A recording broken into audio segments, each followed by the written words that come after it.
कैसे हैं आप लोग।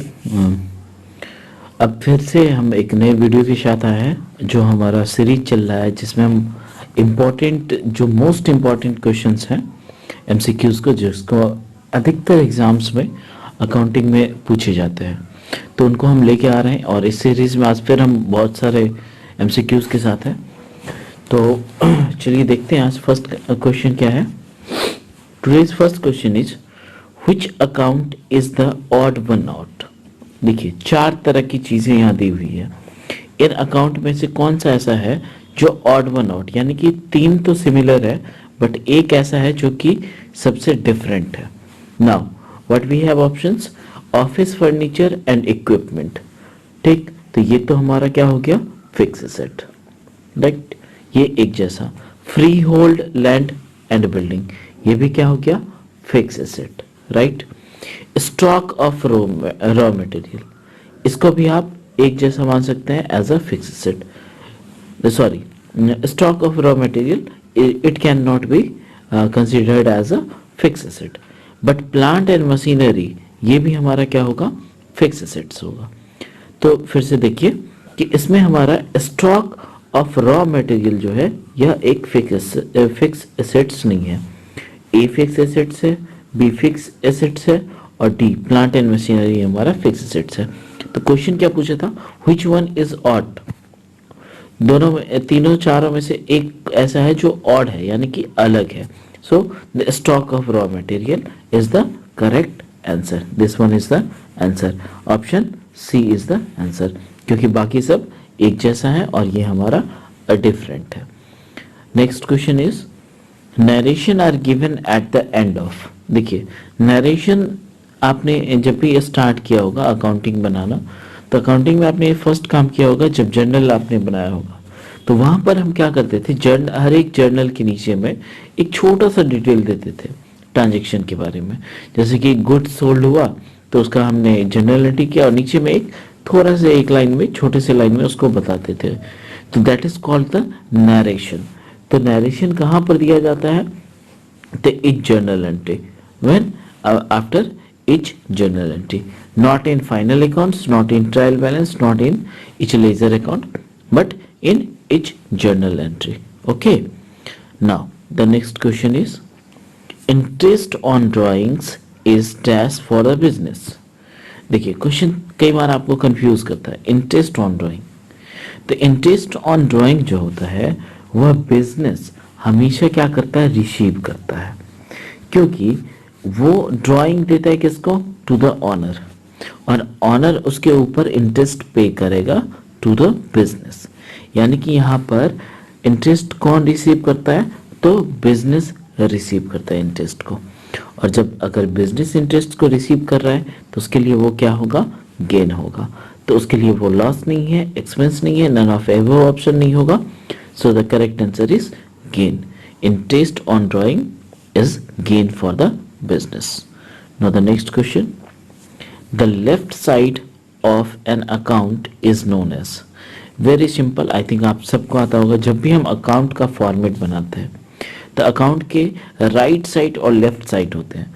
तो राइट साइड हमारा क्या कहलाता है क्रेडिट साइड और लेफ्ट साइड हमारा क्या कहलाता है राइट लेफ्ट साइड हमारा क्या कहलाता है डेबिट साइड। तो so the correct answer is debit. तो left side is called debit and the right side is called the credit. बाकी ऑप्शंस क्या हैं वो गलत हैं एंड आई थिंक ये क्वेश्चन आप सभी को आता होगा।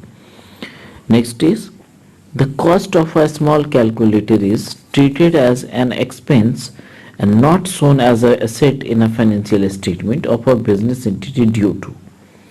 कह रहा है कि एक छोटा सा कैलकुलेटर जो है उसको एक्सपेंस में ट्रीट किया गया, इसको एसेट के रूप में फाइनेंशियल स्टेटमेंट के में क्यों नहीं दिखाया गया। तो सिंपल सी बात है कि अगर हमारा एसेट ऐसा चीज जो हो सकता है कैलकुलेटर कुछ एक साल से ज़्यादा चले बट याद रखना है कि अगर उस पर फाइनेंशियली जो हमारे चीज़ें दिख रही हैं जैसे कि बैलेंस शीट में अगर आप कोई लैंड का बात करते हैं किसी फर्नीचर का बात करते हैं अगर वो छोटा सा सामान जिससे बिजनेस के किसी भी फाइनेंशियल पोजीशन को फर्क नहीं पड़ता और सेकेंड थिंग जो बिजनेस में अर्न करने में सहायता आ रहा है, क्योंकि कैलकुलेटर जो यूज हो रहा है हमारा वो अर्न करने में सहायता आ रहा है, उस चीज को हम एसेट के रूप में मानते हैं। लेकिन यहाँ पर ये जो स्मॉल कैलकुलेटर है ये हमारा मेटरलिटी कंसेप्ट ये बोलता है कि अगर कोई चीज आपके फाइनेंशियल स्टेटमेंट को इफेक्ट नहीं कर सकता है, कोई बहुत बड़ी चीज नहीं है जिससे बहुत बड़ी इफेक्ट हो जाए, तो आप उसको उसमें यूज नहीं करेंगे। इसीलिए हम बड़ी चीजों को, बड़े एसेट्स को भी ही सिर्फ यूज करते हैं।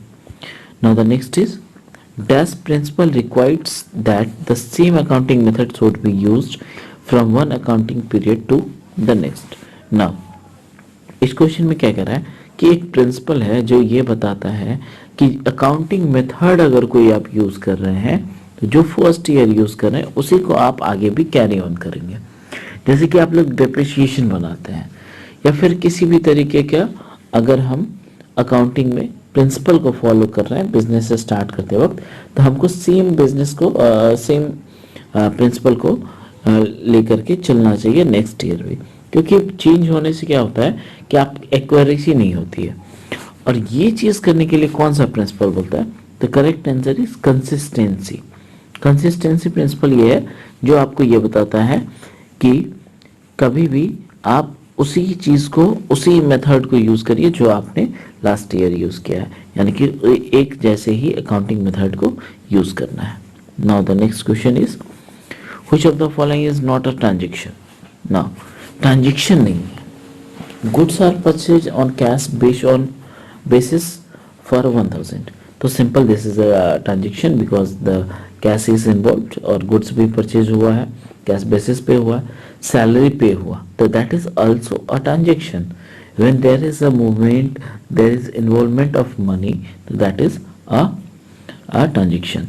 Land is purchase 10 lakh, again यहाँ पे मनी इन्वॉल्व है और परचेज किया गया, तो that is a transaction. Now the last one is an employee dismissed from the job. देखिए, जब एम्प्लॉय को डिसमिस किया गया तो ये इसमें डायरेक्टली कोई फाइनेंशियल अटैचमेंट नहीं है। ट्रांजैक्शन में हम आपको ये नहीं, इसमें ये नहीं कह सकते हैं कि उस एम्प्लॉय के जाने से राइट हमारा डायरेक्ट जो है कोई मनी ट्रांजैक्शन पे इफेक्ट हुआ है। So the correct answer is employee dismissed. A bill of exchange is called a dash by one who is liable to pay it on the due date। कोई bill of exchange है right, तो जो उसको पे करने के लिए liable होता है ड्यू डेट पे, उसको क्या बोलते हैं? तो that is called bill payable. जिसका डेट हो गया हो और अब उसको पे करना है, तो that is called the bill payable. Now the next question is dash days of grace are allowed in case of time bills for calculating date of maturity।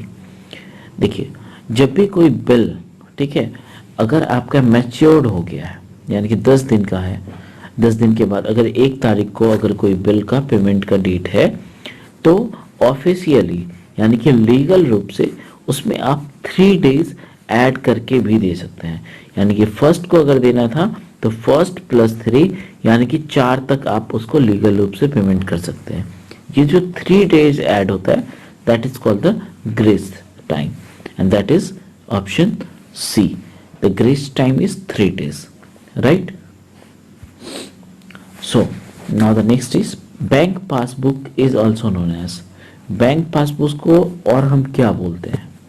Bank book, no, that is not the bank book. Bank account, no. Bank column, no. Bank statement, देखिए जो bank statement आपको मिलता है उसी को आप passbook बोलते हैं, और जो पासबुक है आप उस पर क्या लेते हैं? बैंक के स्टेटमेंट को, यानी कि कितना डेबिट कितना क्रेडिट, यानी कि ट्रांजेक्शन्स के रिकॉर्ड को। So that bank passbook is known as the bank statement.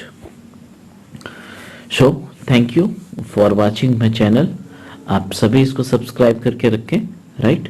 और हम ढेर सारे ऐसे वीडियोस के साथ आपसे मिलते रहेंगे। Thank you watching again.